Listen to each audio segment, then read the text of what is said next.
Attention, culture consumers. Join me, the queen of queries, Sarah O'Connor, and my band of nerdy knights. Colleen McMillan. Flo Siegel. And Anders Drew. On Bohemian Geek Studies, where we take extremely dorky dives into our favorite fandoms, especially that Star Wars galaxy far, far away. Listen each week as we examine the stories that mean so much to us. Bohemian Geek Studies is available wherever you get your podcasts and is proudly part of the Forgotten Entertainment family. Do you like beer? Do you like podcasts? Do you like beer podcasts? Then check out Crackin' One Open, a podcast about brews, news, and pop culture reviews. Every week, we crack open a new craft beer from breweries around the country. And sometimes the world. We'll talk about how it was made, what's in it, the history of the brew, and the brewery. Then we'll give our tasting notes, and while we're finishing up, we'll talk about some of the latest goings-on in the world of pop culture. So check out Crackin' One Open with Mike and Elise, part of the Forgotten Entertainment family. Some guy has some other job as Mr. Purple. You're Mr. Pink.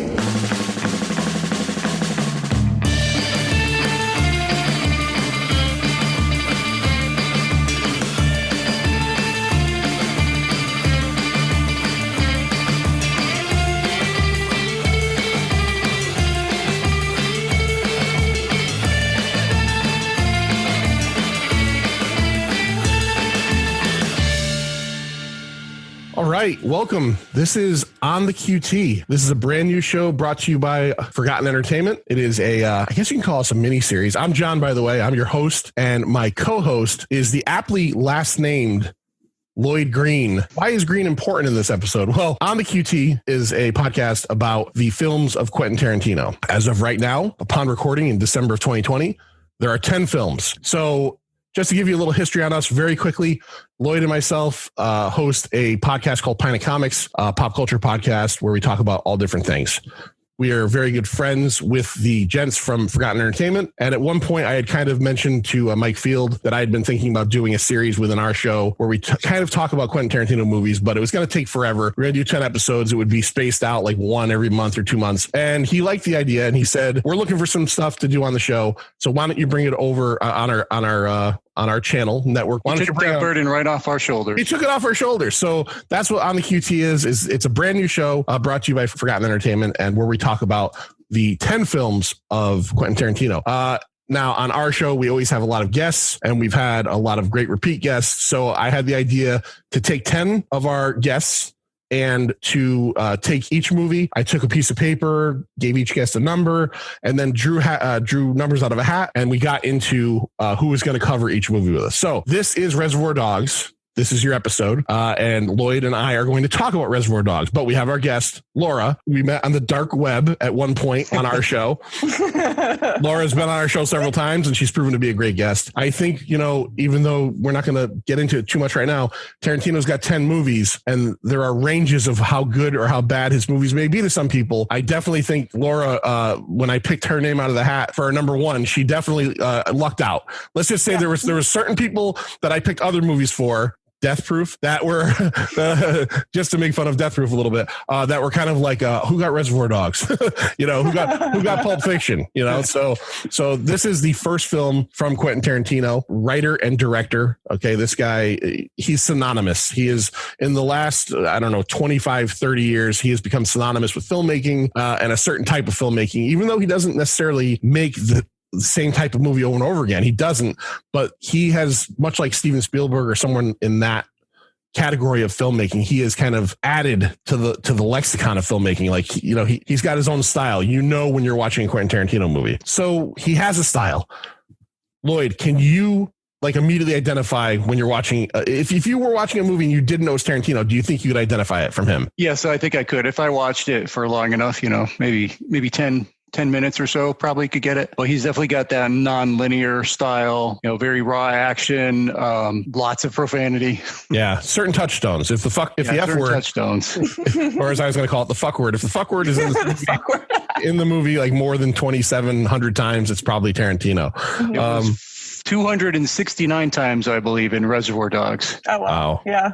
Wow. Yeah. All right. And Lloyd, I'll ask you first, and then we'll go to Laura. Do you remember, because this is probably the most important one of the bunch being the first, do you remember the first time you saw this or heard of this? Well, the first Tarantino movie I saw was not this one. It was the next one. And I remember finding out about this one after Pulp Fiction. And then I, went back and got it on VHS, rented it, whatever. Okay. And so that's my first viewing. Were you immediately enthralled with this movie? Or? Oh, God, yeah. I mean, I've loved Tarantino ever since Pulp Fiction. So, yep. All right. Laura, do you remember the first time you saw? I'm assuming you were probably too young to see this upon original run, or at least I'd hope maybe. Yeah, I was about 5 or 6 when it came out originally, so my parents wouldn't take me to see it. I probably saw it for the first time freshman or sophomore in high school, so 2000, 2001. Had also seen Pulp Fiction before Reservoir Dogs, so I was looking forward. I remember I was obviously at my parents' house. I was in high school in the basement, big screen TV, just really psyched to see because I loved Pulp Fiction, so I just wanted to expand on Quentin Tarantino, and it didn't disappoint. I still love the movie. Awesome. I was in high school, I think my senior year when it came out. I did not see it, but a group of my friends had seen it, and it was not like a widely released movie. So I think, maybe they had gone to like one of the art cinema houses to see it. And I do remember them fawning over it, talking about how great this guy Tarantino is, and specific touchstones like the cop torture scene. That's something that when you talk about this movie, you almost always go back to for a couple different reasons. And I think when it came out on VHS, I rented it, and it is one of the true moments in my life where a movie like immediately like registers with me. And then there's a lot of movies I love, but Reservoir Dogs like immediately registered. Like everything is done like pretty right, which is amazing because this is the first time this guy gets out of the gate. It's incredible. The torture scene is definitely a definitive moment. I'm curious, once we get into this, what would be your favorite scenes? Oh, okay. All right. We'll talk about that. So Reservoir Dogs comes out on January 21st, 1992 at the Sundance Film Festival. And that's where it gets picked up to be released later that year. October, I got 2 different dates, but the one that I read more was October 9th. But I also read I got. Okay, I read the 25th as well, but let's call bullshit on that. Speaking of Sundance, did you hear about the happenings there? They didn't have the lens scope. So it was like in a different aspect ratio, and they lost power during the final, the Mexican standoff scene. Okay, I know that he got up in the middle of the movie because it wasn't being shown in the correct aspect, and he started yelling at the projectionist to stop the movie. Part of it was cut off on the side. Yeah, I did not know that during the Mexican standoff that it shut down. Yeah. Yeah, wow. It's pretty much a disaster. Well, it all worked out because he ends up getting picked up. We'll get into cast in a minute, but obviously Harvey Keitel is a much bigger player in this whole thing than just being, what you would almost call the lead in this movie, because his wife ended up getting a script of this movie through various means. She ends up getting it to Harvey Keitel, and he was, if you look at the credits, he was a co-producer on this. If Harvey Keitel never, threw his money in or threw his name on it, who knows, Yeah, right. Who knows what would have happened? Yeah, and it would have been just a handheld camcorder with a bunch of people that Quentin Tarantino knew, with some ketchup. That's what it was. Yeah, it was originally a $30,000 budget with just friends of his. Yeah. Did you read what the original synopsis was? No. So the original synopsis was, when he was going to make this as a $30,000 feature with friends, was that it was just going to be essentially one part of the story. And it was going to be the scene where Mr. Pink is running away from the cops with the diamonds. Yep. It was going to be that scene, but Lawrence Bender, who is the producer on this and has gone on to produce other Tarantino films, was going to play Pink. And that was going to be the whole movie.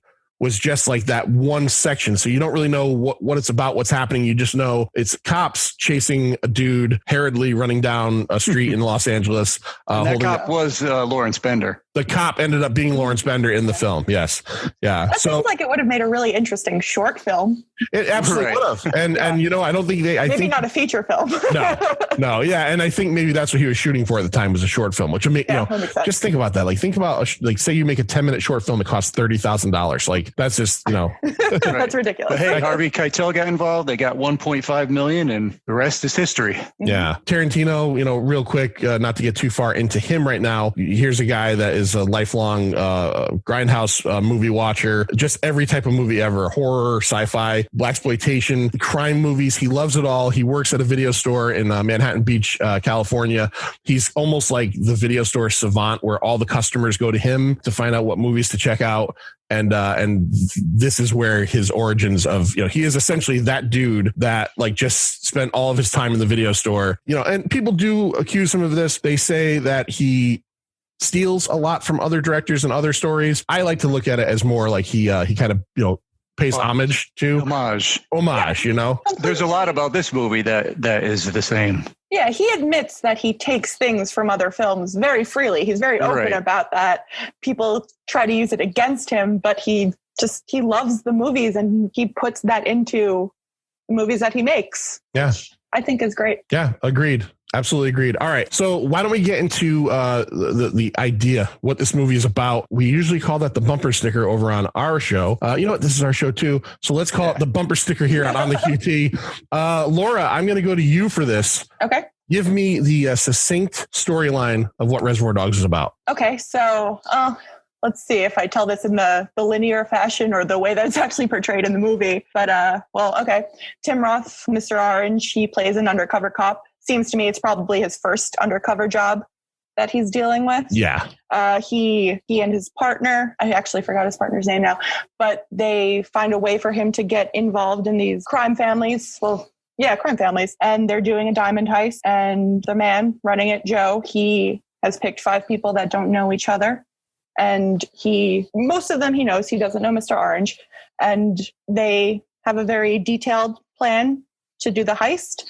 It all goes wrong. Mr. Blonde just starts shooting everybody because somebody tripped off the alarm. So everything goes haywire. People get shot. Mr. White, Mr. Orange, and Mr. Brown get away initially, but Mr. Brown was hurt. And they bring Mr. Orange back to their meetup spot.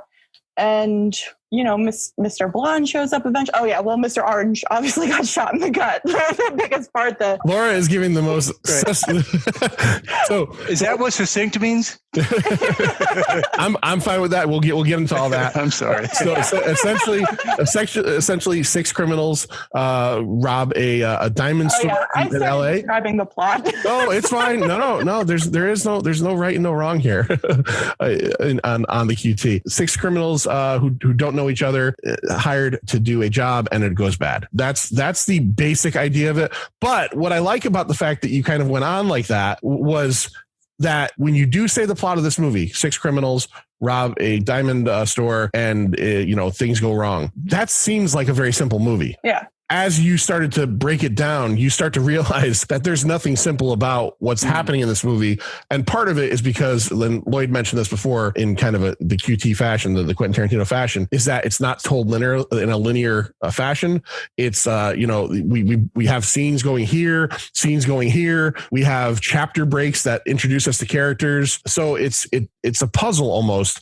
It's not hard. There's nothing about it it's not like a movie where, you're struggling to figure out what goes where, but it's just told in a super interesting storytelling design. Yeah, I think in this film, it works perfectly the way he places those, nonlinear or flashbacks, because they're placed right when you need to see them so that you can know the motivations behind what's going on, like in the upcoming scene. Right. It's really amazing. It's perfect. All right, Lloyd, why don't we go through the cast? Let's talk about who's in this. And this, unlike some of the movies we do, this shouldn't be too long because there's only 8 people in this movie. Yeah. So we got Harvey Keitel as Mr. White / Larry. Larry. I'm sorry, Larry. All right, sorry. We'll try to do this a little quicker than what we normally do. Yeah, well, we're gonna go through the cast, and then I'm gonna do my best to shut up and get through the cast, and then we'll go into the story. No, I meant nothing towards you at all. Mostly I meant towards me. Michael Madsen as Mr. Blonde / Vic Vega, who would be the brother of Vince Vega from Pulp Fiction. That's right. Then we have Steve Buscemi as Mr. Pink, which was originally the Tarantino role. He really wanted that role until Buscemi came along. Edward Bunker as Mr. Blue. Edward Bunker was a former criminal himself, and I believe was used quite a bit in those type of criminal movies, heist movies, things like that. He was originally hired on this movie to be a consultant to get to talk to them about how a diamond heist would go. Yes. And Tarantino liked him, and they needed someone else, and they were short actors, so they threw him in. There you go. No relation to Archie Bunker. No. Then we have Quentin Tarantino as Mr. Brown. You know who Quentin Tarantino is. Chris Penn as Nice Guy Eddie. Chris Penn, brother of Sean Penn. Yep, passed away a few years ago. Chris Penn in Reservoir Dogs doesn't have a line that he doesn't spit out. 17, Yeah, right. 17. Like if you talk to Chris Penn directly, you are going to need a towel and probably some. Yeah, and you're gonna need some like very clean, moist wipes afterwards. That's right. Lawrence Tierney as Joe Cabot, Chris Penn's father, pretty much the head of the whole mobster unit. Randy Brooks as Detective Holloway. You don't see him too much, but he's in the Tim Roth scenes. Kirk Baltz as Officer Marvin Nash. Marvin Nash. My name's Marvin Nash. Marvin Nash. Freddie, or what was it? Jimmy introduced us last year. Fuck you, Marvin. I'm dying over here. And finally, I'll go with Stephen Wright as the voice of K-Billy, the DJ. Yes, K-Billy Superstars, the sounds of the 70s. You can't talk about a Tarantino movie without talking a little bit about the, because this guy is not only a massive movie fan, he's a massive music fan. There's no score in this movie at all. Every bit of sound you hear is either an overlay of Stephen Wright talking as the DJ, and it's done in very interesting fashion. The radios are on. So you turn the radio on and you get the sounds of this radio station, which include, Steelers Wheel, Stuck in the Middle with You, which is obviously one of the most famous scenes of all time at this point. As we talk about, and every single dollar of the music budget went towards that song.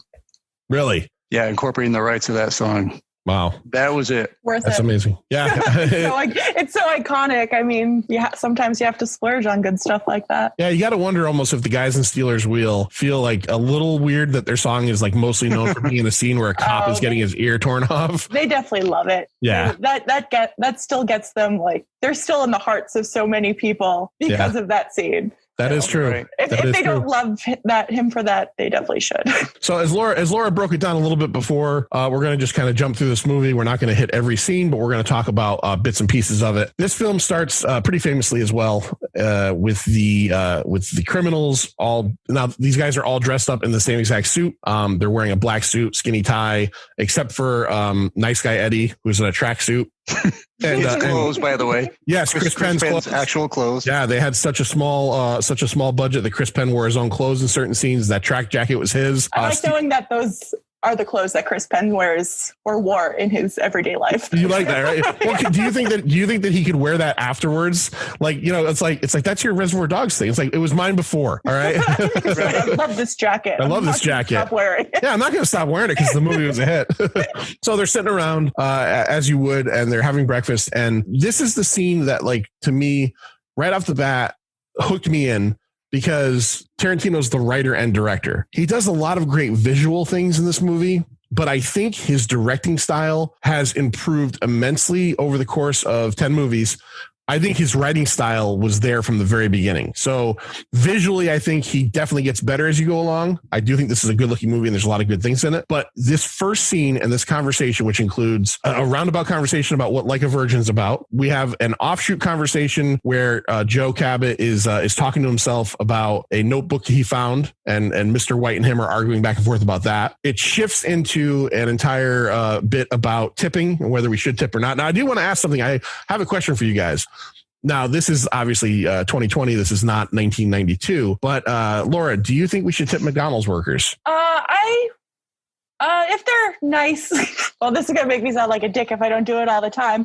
But I mean, I'll put $1 in, or like my change in a tip jar. Does it kind of make you like, did Mr. Pink make you think about that though when you saw that and went, why do we give these people money, but not these? Now I get it. These people come back and forth. This person's just there, but like, I'll tip. I'm not a non-tipper. I'm not Mr. Pink. Yeah, of course. But he did open my eyes a little bit. Like, why does society tell me I tip this guy and not that guy? Well, I understand the argument that he's arguing, but waiters and waitresses don't make full wage. They only make part wage, especially at least around here. But I think they only make half of minimum wage at restaurants. I think that might be true, or something like that. Tips supplement that. I don't agree with it. I feel like they probably should make full wage. Why not? They're working just as hard as anybody else. I do wonder if tipping has gone out of control in other areas. I mean, also, where do you draw the line to tip? Who do you tip? Who do you not tip? So yes, I sympathize with his argument. I don't agree with the way that he brought it up or the way he goes about it. But I do have questions like that myself. Who didn't toss a buck in? Yeah. I'd never not tip at a restaurant, but there are other places where I wonder whether I should or not, if it's necessary. Lloyd? I definitely tip. I understand his argument, although it wasn't 100% accurate. But I have struggled with the things like if you order ahead and then you go pick up for takeout, do you tip them? Do you tip in a buffet style restaurant where somebody does actually come and bring you drinks? All right. So normally I'm a tipper. Yeah. All right. So Mr. Pink might have some McDonald's workers now. He might have somewhat of a point. What I like about this scene so much, first of all, the like a virgin talk is hilarious. And I never thought about it one single time that I've seen this movie. I've seen this movie a million times until I was, kind of doing some research on the movie to do this show, is that it's made even funnier when you realize that Chris Penn was Madonna's brother-in-law for several years when Sean Penn was married to her. So he knows her. And he's talking about these using these terrible words like coos and stuff. And it's like, oh, I hope he's still not cool with her because this might be awkward. I think it's really Tarantino's argument. No one else is really agreeing with him. No, everybody's just kind of going okay, dude. Yeah. He's definitely out there on his own on that. What I love about this whole conversation in the diner is it really sets up, it's like an overture for future Tarantino films. It just sets up, hey, this is what you should be expecting from my stuff. Real life, dumbass conversations. This is the stuff you're not going to see in any normal heist film. It just sets the tone. It's like the beginning of a great album. You get like the first Led Zeppelin album. You got for good times, bad times. It's like that. It's like setting up perfection. Walks you right in the door. Right. It just walks you right in the door. It's like, it lets you know that this guy's a writer who is writing criminals and bad people, but they're real people. Because, like one of the bits that really gets me is, and it goes along with the Mr. White character of Harvey Keitel, is that when they have the argument about the tipping, he comes out with all these factoids about what waitresses make. And so you can either figure one thing, he's either full of shit or this guy is actually kind of a smart guy, which again, in a lot of these movies, you're not thinking necessarily that these thug type characters think much else about anything other than robbing banks and stuff. But he's having this honest, smart conversation about do you know what these women make? It's kind of funny to see this. And you see it in Pulp Fiction a lot too. The other side of criminal life. You know what I mean? That it's a real thing, that people are real no matter what they do. I love that setup scene. We get out of the diner and we get the very iconic walk through the back of the parking lot. I did laugh because I had, doing more research, people were saying that one of the biggest complaints fans have of this movie is do you think that they would really have breakfast together in those suits? No. Yeah. I never thought about it. No, it doesn't make sense. And I was reading Eddie Bunker, Mr. Blue. He had mentioned, he's like, it's a very unrealistic movie. That would be the worst idea to, one, wear matching clothes that are highly identifiable, and two, go out in public beforehand. Which, again, I also didn't really ever think about that so much before, but that makes complete sense. It's stupid. It's stupid, but it sets it up. It does set it up. But it makes for great movie. So as we jump ahead a little bit, and we're now in the situation where we're in a car. Mr. White and Mr. Orange are in a car together. We don't know what's happened to everybody else. Mr. Orange is bleeding like a stuck pig in the back of the car. He's a bloody mess. Mr. White is driving, holding his hand, sing-songily telling him, "You're not gonna die." That's right. That's one of the things I say in my head all the time. Like, you're gonna be okay. That's right. You're gonna be okay. Say the fucking words. I'll be okay. Calm myself down with Harvey Keitel's voice. Harvey Keitel lives in Laura's head. Yeah, that's nice. Now, I do want to point out that I think all the actors in this movie are fantastic, and I'm not saying this in a mean way. I love Tim Roth. I think he's been great in a lot of things, and I think he's great in this. But two things I noticed immediately with Tim Roth are, first of all, you could tell he is an English actor doing an American voice. He a lot of his word pronunciations are kind of hard like he's trying to say certain things a certain way. And the other thing is that when he is shot, he becomes a Muppet. Like there's no other way to put it. I know that was a weird voice coming out of him. Oh, is it Larry? It's just like you picture him like up there, like up on the stage with like Kermit, like going like this or something. You know what I mean? Like he becomes a Muppet. But so we don't know what happened to him. As we're jumping around the story, we find out eventually that as they are leaving the scene of the crime, which we'll tell you in a second what happened there. As they're leaving the scene of the crime, they're all broken apart. Him and Mr. White are trying to get away, and as they're trying to commandeer a car, a woman goes in her glove compartment, pulls a gun out, and not knowing that that Mr. Orange, as Laura said, is an undercover cop, shoots him in the gut, thinking that he's a criminal. So he did his job at the very least, shoots him in the gut with a gun, and he kills her. And so, and we never even get into that in the movie. You know what I mean? Like you never get into that, but you see it in his eyes. There's a couple times that Tim Roth like acts with his eyes really well. Go ahead, Laura. I saw you were going to say something. No, yeah, like he's on the ground. You can see how devastated he is at what he just did. And also, I wonder are we supposed to think that this was a reaction? Like, did he shoot her because he just got shot? Or was he shooting her to stay undercover? Ooh, so to me, I think it's a reaction. But that brings up a good question, because when you do that kind of job, you have to, now killing someone's a whole nother level, but you do have to be willing to do certain things if you're, moving that way. Maybe he meant to just shoot her, I mean, we don't know. They never, I don't think. Do we know where he shot her? It looked like he shot her in the chest, I thought. Oh, okay. Yeah, it was definitely like a kill shot. It was a kill shot. That's not good then. Yeah. But I was thinking I feel like if he hadn't meant to shoot her and he just did it as a knee-jerk reaction, he would have reacted after he did it. But he doesn't really react more than you could see how upset he is that he did it. So I kind of feel like he shot her in order to stay undercover because the job wasn't done yet. All right. Could be. He's also got one in his belly. So yeah, he's saying a lot about that. Be completely crazy and just not know what's going on. So, Lloyd, what is the reason? Now, obviously, we haven't, and we never, and here's the thing. This is a choice by Tarantino, and it's a brilliant choice, in my opinion. We don't see the heist. We don't know as an audience what went wrong, but we find out through conversations between Mr. White. Which is great. It is great. Yeah, I love it. The whole thing's about a jewelry heist, and we don't see a bit of it. Not even a single second of it. We do find out through conversation back at the rendezvous between Mr. White and Mr. Pink, which is another great scene between two great actors, probably 10 minutes long of them going through different, moments. What ended up happening? What happens at the jewelry heist? So basically, somebody pulls an alarm in the jewelry store, and the cops are there right away. And Mr. Blonde just starts going crazy and just starts popping people left and right. Chaos ensues, and everybody basically just goes their own way. Yeah, Mr. Blonde kills, they mention how old, what do you think that girl was? 20? He goes on a rampage. Now we learn in one of the flashbacks that Mr. Blonde is an old, basically worker bee for Joe Cabot and Nice Guy Eddie. He did time for them. He basically did 4 years.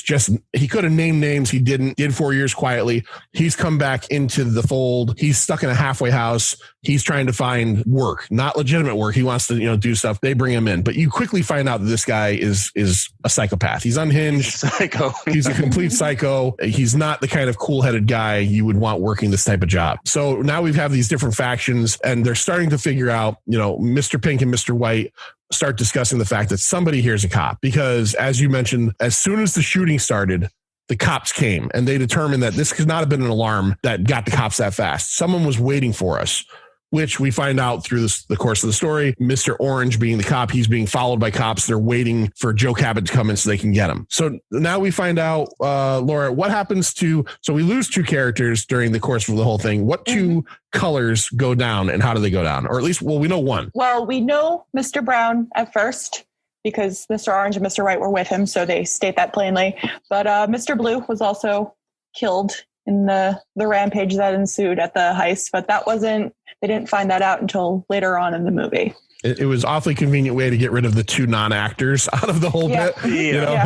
Like, okay, we do see a little bit more of Mr. Brown in the getaway. Yeah, we get to see his injury before he finally keels over in the front seat and dies. Yeah. Was he shot in the head, or I believe so? Yeah. Yeah. It just that's That's what they don't said. show that, but you see gunplay, I think. He's bleeding from his head. He wasn't like shot in the head, like middle of your forehead kind of. It had to have been like, because he had to drive the car away from the heist after he gotten shot. So it had to, I don't really know much about head bullet injuries, but Good. He probably Laura. got a little bit of his brain. Yeah. And so he was able to drive for a little while. He had a little bit left, he had a little bit left. And a little bit of juice left.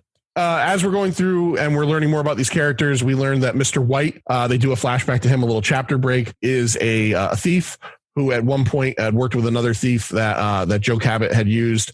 And he is essentially just come into town, offered a slot on this job. A little bit where they're kind of showing you how they put everybody together. You don't see Mr. Pink, Mr. Blue, or Mr. Brown, but we get Mr. Blonde, we get Mr. White, and then obviously the undercover cop, we get Freddie Newendike, who is his Tim Roth. And we get to see some really cool scenes where he is actually practicing being an undercover cop. His boss or his partner gives him pointers. And as Laura said earlier, it is his first time, right? And what's one of the things, Lloyd, that his boss gives him to do so that he can fit in to this world? This here is my favorite whole scene or segment in the movie. So they're talking about the undercover operation. I think it was maybe they're up on a roof or they're in a parking lot. And he gives him an anecdote. So he gives him like 4 pages of an anecdote, a funny little anecdote, so he can get in with the crew. He looks at it, he goes, "What's this? 4 pages? What am I supposed to memorize this?" And he's like, "No, you just got to learn. You know how to tell a joke?" No. He goes, "Well, It's like a joke. You just learn the details of it, the fine points of it, and you make up the rest and you own it." And so then it basically, like you said, it goes through where he starts reading through, he's talking to himself, going through what the story's going to be in his own mind. And then he starts doing it, rehearsing it in front of, what's his name again? I honestly don't remember. It's like Hideaway or something like that. Holloway, right? Holloway. Yeah. Holdaway. There, I was close. Hideaway. And so, you just see the story progressing and it's getting better and better. And he's owning it. He's taking much better ownership. And then it goes into real time where you see him actually now telling this story to Joe and the crew. The great thing about this is you get a story within a story within a story. Yeah. Right. So when he finally gets to the meat of like what he's telling them is that he's got drugs on him. He goes into a men's room, some establishment, I forget what. And he walks in the men's room and there's 4 cops talking to each other with a dog that's barking at him. Yeah, obviously the dog's sniffing out the drugs, and there he is not knowing what to do. And all the cops stop telling their story because the cops are telling a story, which is ties into this whole thing. It's awesome. I am going to shoot you in the face, sir. Yeah. That guy played the best cop ever because he really came across as a cop. Yeah. So what that does basically, it drives home the point that he walks in there, there's 4 cops, he's got drugs, he's got a dog sniffing out the drugs, and the cops are so involved in their own story that they ignore the facts in front of him. He goes on, he takes a pee, he leaves, he's fine, he's in with the crew. The crew loves the story. Yeah. One of my favorite parts about that whole bit is that, Holdaway, Hideaway, Holloway says to him, make things your own. And in it, there's a part where he says that he's telling the story about how like his weed hookups boyfriend went to jail, and one of them's like, for what? And he immediately comes up with like some bullshit answer. Yeah. It shows like that he's actually mastered this. Another part of that scene that I like, I just want to say, is when he's drying his hands on the hand dryer, and they all and you see it's in slow motion, they stop to look at him like, that's not really happening, but that's just how Tim Roth is saying he experienced it. And I like that because it wasn't like they didn't all stop and look at him when he was drying his hands. That's just what he was trying to convey that he was perceiving because he was so nervous. Right. Yeah. No, again, Tarantino he could spin a story. He totally can spin a story. There's a couple, I wanted to say real quick, we were talking about like some of the choices he makes in this that I think people might think are weird. I actually liked a lot. Like there's one scene in the early part where Mr. Pink, Steve Buscemi, and Mr. White, Harvey Keitel, when they're having their conversation.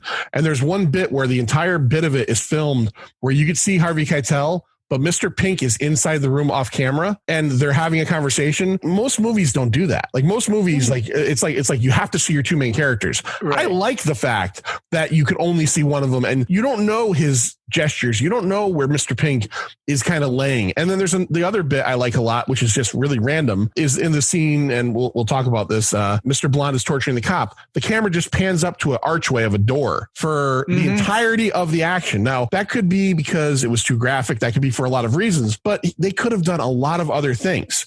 It's a weird choice. And as I watched it the other night, I kind of went, I kind of forgot about this, but I kind of like it too. And what makes it work better is when they come off of that archway, they go directly to Mr. Blonde with the ear. Yeah, he's got the ear off already. Making a funny little comment and then talking to the ear. Oh, can you hear me? I think like what you forget is that the first time you saw this movie, you didn't know he was cutting off his ear. Heightened panning back to it with him in the ear. Like, obviously now you watch it on like your 5th, 6th rewatch or whatever it is.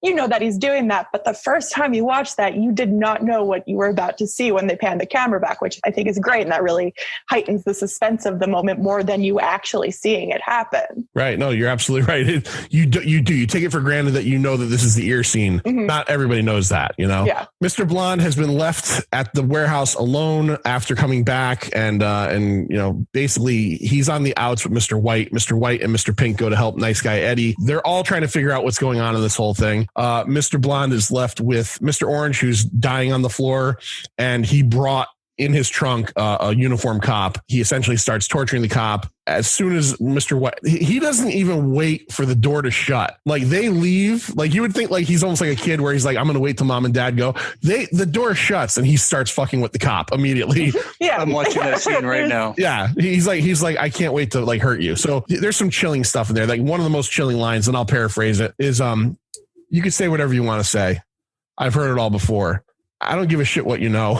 I'm just going to torture you because I like to torture people. Like that is when, like, if you heard that in real life, you just would shit your pants to all completion, because that's when you know that you're dealing with somebody completely unhinged. And we get this torture scene.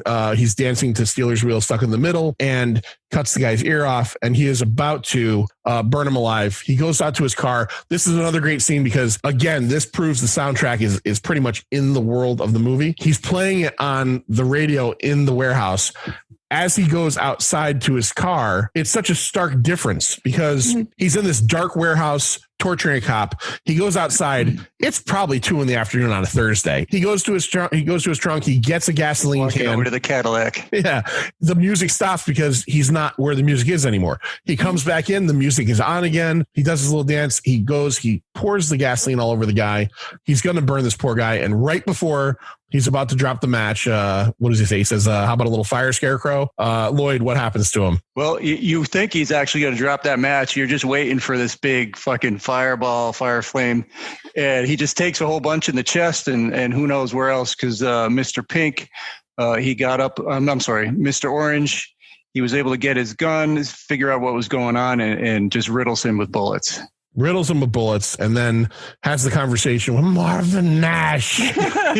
Marvin Nash, who's the uniformed cop. They have this conversation where this is the point in the movie where if we hadn't told you earlier, you find out for sure that Tim Roth is undercover cop, Mr. Orange is undercover cop. Lloyd, will you raise your hand? Yeah, if we yes, I'm raising my hand. If we can go back to the little bit of the dancing and the Michael Madsen stuff. Oh, yeah. He was very uncomfortable doing this scene. He was anticipating because he was afraid of the dance. The way that Quentin Tarantino wrote it was like he does a maniacal dance or something, and he just didn't know what he was going to do. And the dance that he ended up doing came to him just at the moment he did it. He was basing it on a James Cagney move that he remembered from some old movie. It's just perfect. Oh yeah, it makes sense that the way he shuffles around and he goes back and forth a little bit. It's neutral and it's almost kind of sweet if it wasn't about Yeah. And he become a really was torture not scene. into torturing this guy, in real life. He really was disturbed by having to do that scene. Well, one of my favorite bits of that scene is just that when he pulls the straight edge razor out, is that little bit where he just does the little like shaving, like Yeah, he pretends to shave his he whiskers. mimics shaving his whiskers. Like, I don't know. Michael Madsen is when I watched this movie, and he's been in a lot of things, and he is a good actor, but Michael Madsen should have been way bigger than he ever got, really. Like he's so good in this. He's so like, there's just certain line readings in this where, like, are you going to bark all day, little doggy? Are you going to bite? Like, and he's not just Mr. Blonde. And he's been in other stuff, but it just never stuck as well as it did in this movie. He was great in Thelma and Louise. He was great in Kill Bill Volume 2, and we'll get to that. But it's just, it never translated to a huge career. It just kind of the thing is too and this might sound like a weird thing to say, but it's the first time I ever really paid attention to it. He's kind of like a deceitfully handsome guy too. He kind of like it's not deceitful. It's okay. Is it there? Okay, all right. Well, okay. All right. I'm never afraid to jump out and say that, but I guess I just never really looked at him. But I'm looking at him going, he's got pretty piercing blue eyes. He's kind of got, he looks to me like a 40s movie star. You know what I mean? Like, like that classic, like tall, dark, handsome kind of. Yeah. Going to sweep you away in a tuxedo kind of thing. Yes. I think we know where Laura stands on Mr. Blonde. All right. So let's get a little bit further, get towards the end. Mr. Orange kills Mr. Blonde. Nice guy Eddie, Mr. White, and Mr. Pink come back.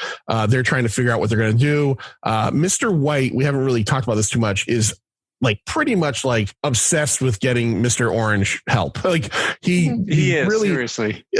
As I watched this movie this time, and I have not, I've seen this movie a million times. I have not seen it probably in entirety in probably 10 years. It's been a long time. It's been a while for me too. Did you guys feel like, and maybe this is backstory that, non-headcanon stuff just in your head. Did you feel like Mr. White had a kid or something that died, or like maybe on one of his jobs, something like this happened because he's just so invested in Mr. Orange, and there's nothing, you get a few scenes where you get the scene where they're sitting in the car talking about, what their jobs are. This girl's ass sitting here on my dick. Let's go get a taco. You get the idea that they're like becoming kind of friendlier than they're supposed to be. That's kind of reflected in the initial scene with Mr. Orange and Hideaway. Oh, I can't. Holdaway. That's all awful. I can't remember it.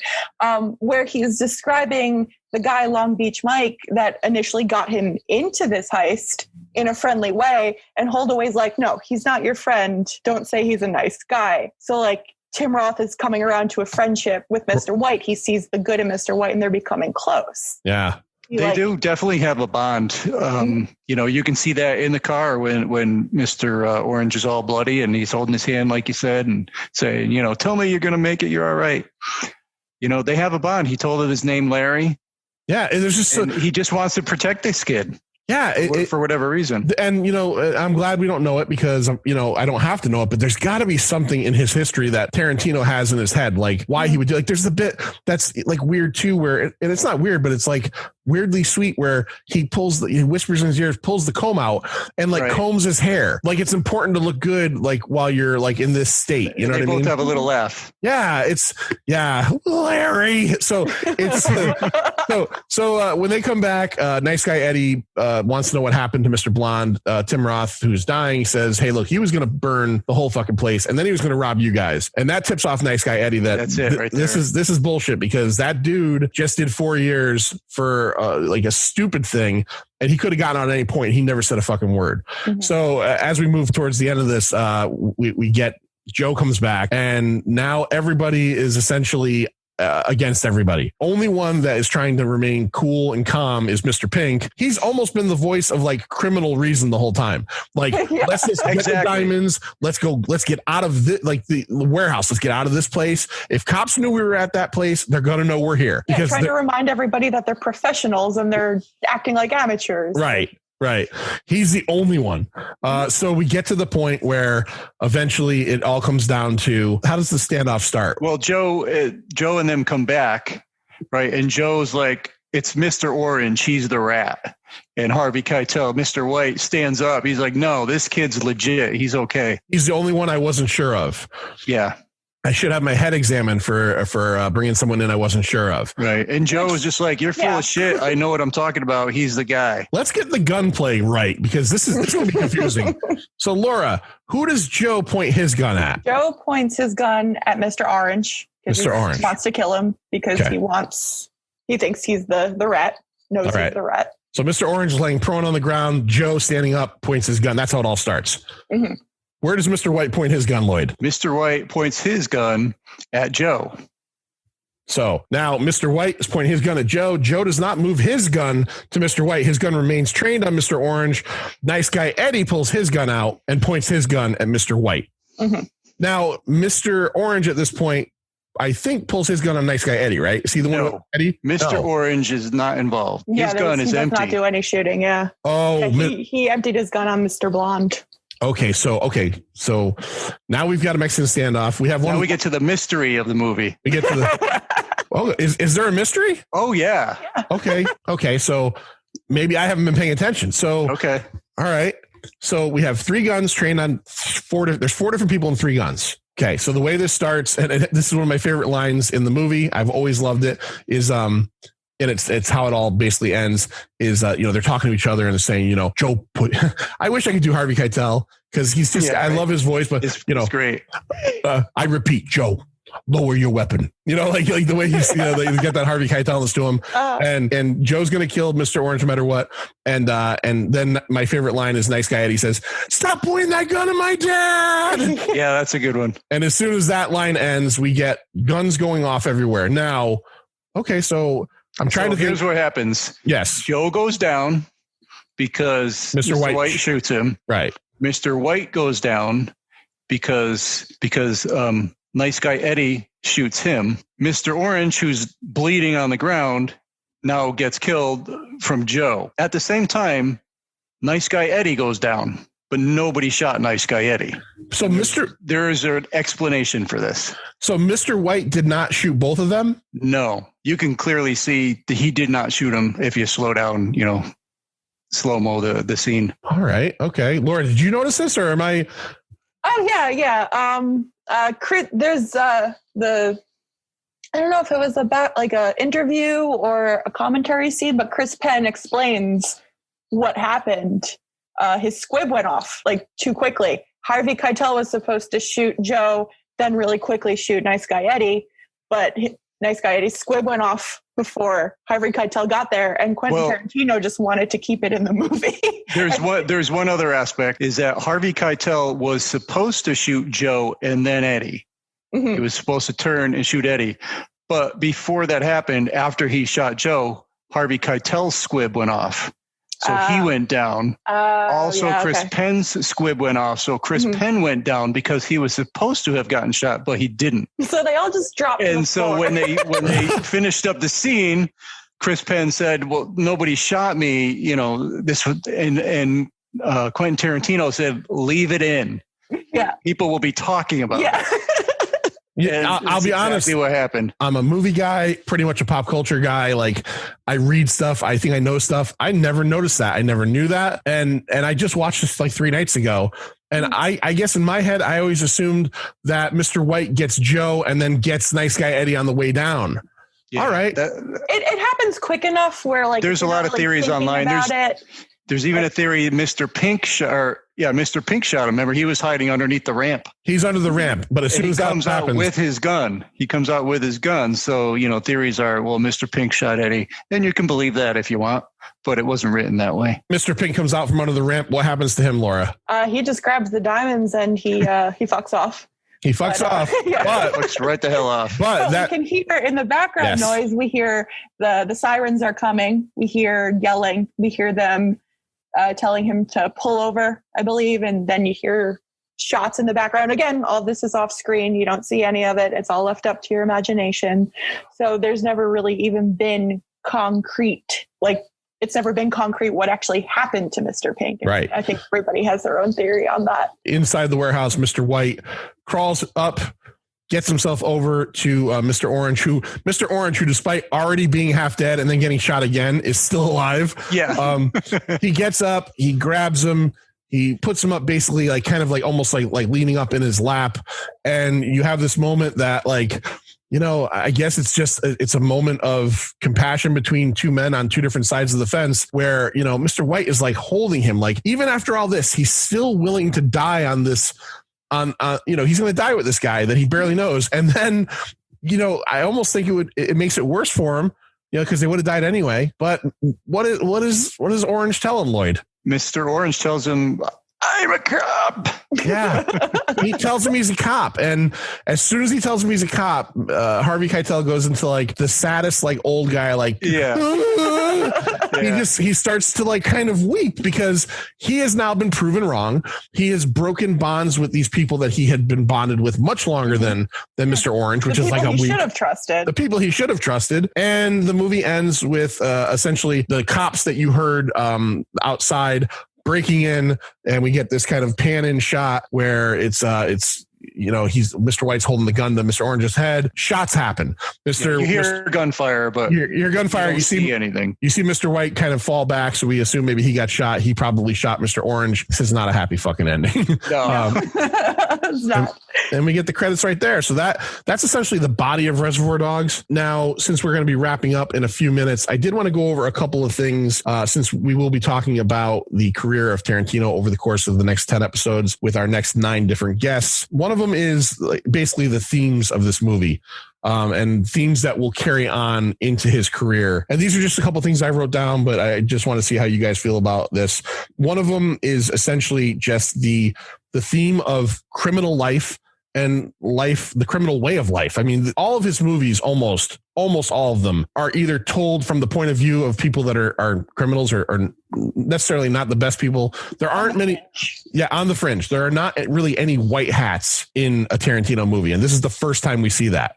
You know, we're going to be getting very used to it. In Pulp Fiction, we follow criminals. And in Kill Bill, even our heroine in Kill Bill is a criminal who is on a revenge path. Another thing, it's a huge theme in all of his movies, is violence as a way of life. These people, like, just so much killing and so much maiming and murdering and torturing. This just goes on and on throughout the course of his career. And I guess one of the other things that I put down was, and Laura kind of touched on it a second ago, was, and it does happen repeatedly, is trust amongst ultimately untrustworthy people. I mean, you know, like these are people that are banded together that in this movie, none of them should trust each other. There's no reason to trust each other. And the few that should trust each other end up not trusting each other and choosing the wrong people to trust and put their trust in. Kind of do see that as it goes along. I mean, I'll use just as a, you know, Kill Bill.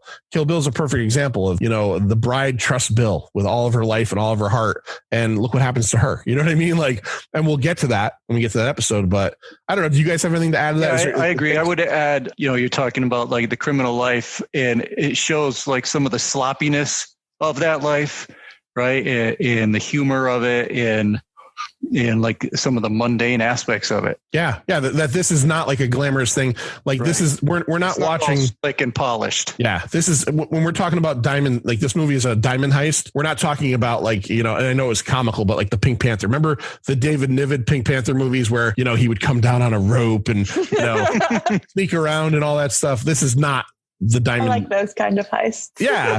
This is not in glass. Yeah. Right. Cutting a hole in glass, like the Great Muppet Caper. This is not the Great Muppet Caper. This is much more hardcore. Okay. So I have a question for Laura. Mm-hmm. How do you feel about, I guess it's pretty blunt, but fiction, it's written, we get some hard language, some hard words in his movies. Mm-hmm. Do you think that adds to, do you think that it makes it feel more realistic for these characters? Or do you think it's excessive? Because many people, Spike Lee included, going on about Tarantino's use of the N-word. It's used in here probably 5 or 6 times. I think that is unnecessary. And I don't really understand why he uses it to the extent. I'm not a fan of that part. But I like, besides that, like, rough language should definitely be part of the dialogue, and the excessive cursing, like the how much 270 something uses the fuck. Like, yes, that obviously is how criminals, or like at least these type of criminals, would be speaking to each other. So yeah, I think it's well placed and well used, the N-word, which I'm not okay with. Yeah, it's. I agree with you. It's definitely rough on a rewatch. Yeah, it is. Yeah, especially now. Like, I don't even want to say especially. Like, it should have always had that like, ooh, like impact. Like, why are you using this to excess? And like, it's not even as excessive as it has been in movies that came after this. Oh, this is probably the least. Yeah. I mean, we'll as we watch, we'll find out. But this is, I think that one word in particular is maybe 5 times, which is too much. Mm-hmm. But I think when we go down the road, like Django Unchained and stuff like that, which again, for writing's sake, I kind of get it when you're setting it in that period where you might want to, I don't want to say want to use. There's no winning in this conversation. Right. Yeah. It's a tough one to broach, but I think it's especially for 3 white people. Yeah.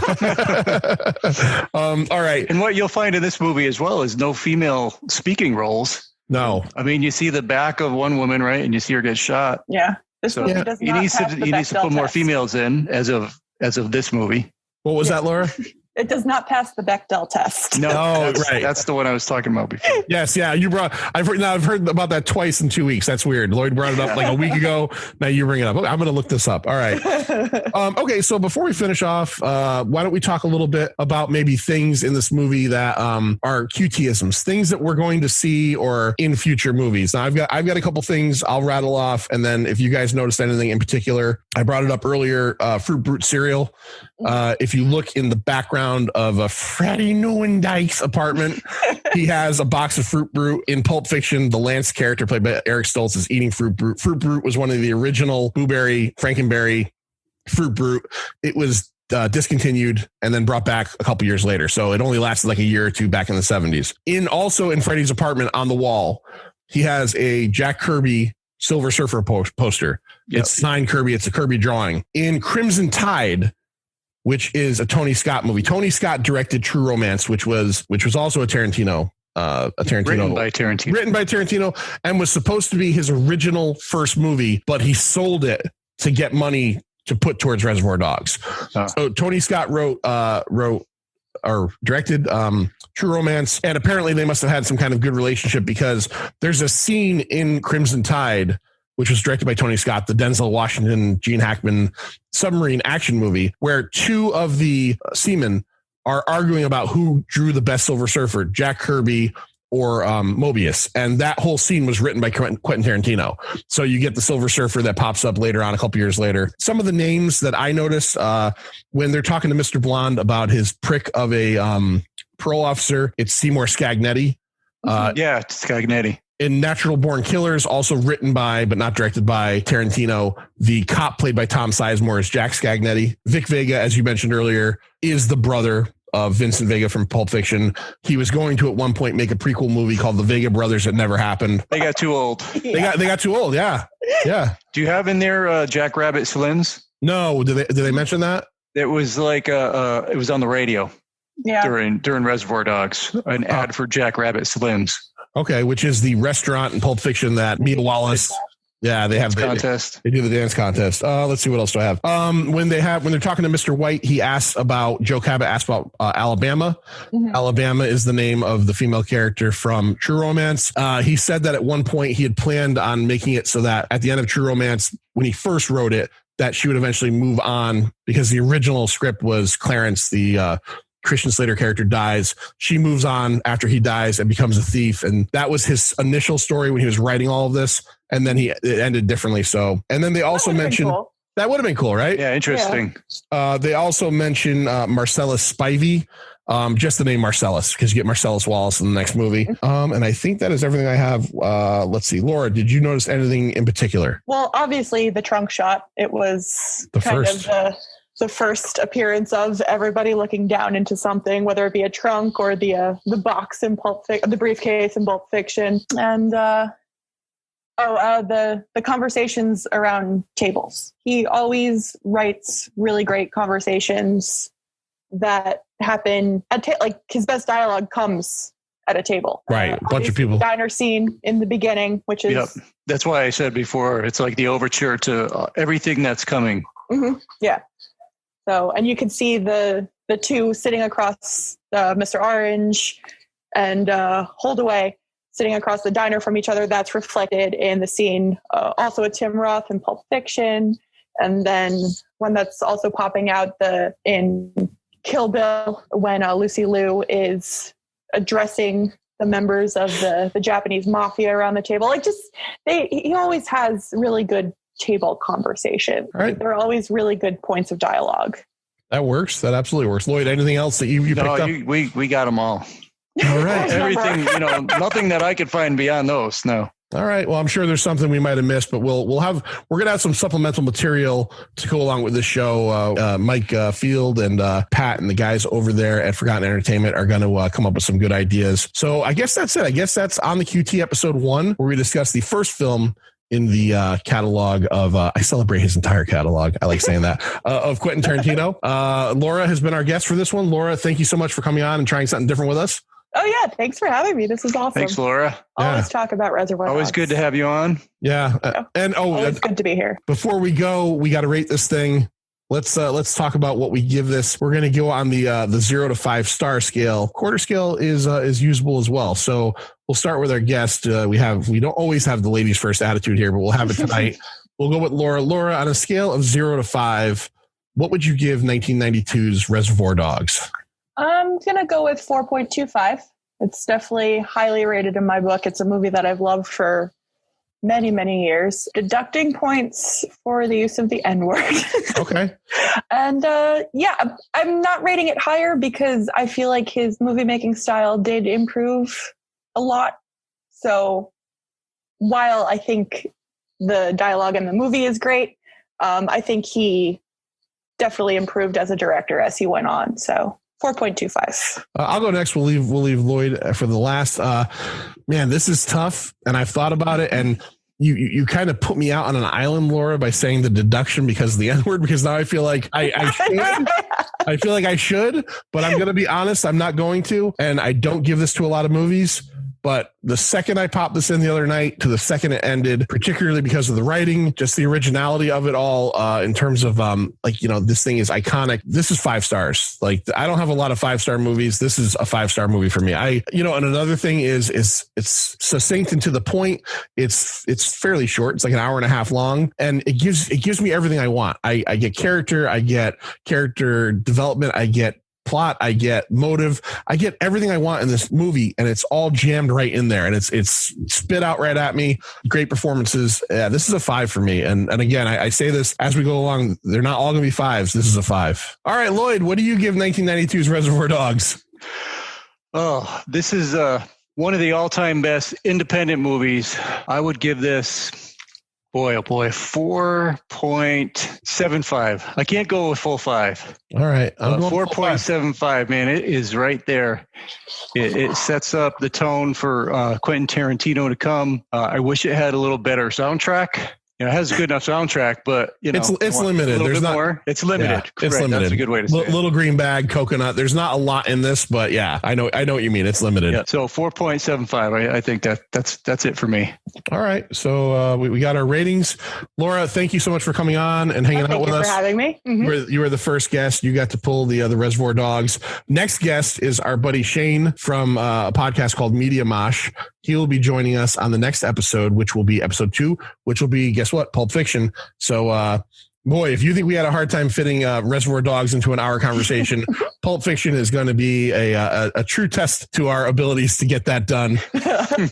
But until the next time, my name is John. And I'm Lloyd. And this has been On the QT, presented by Forgotten Entertainment. See you next time. See ya.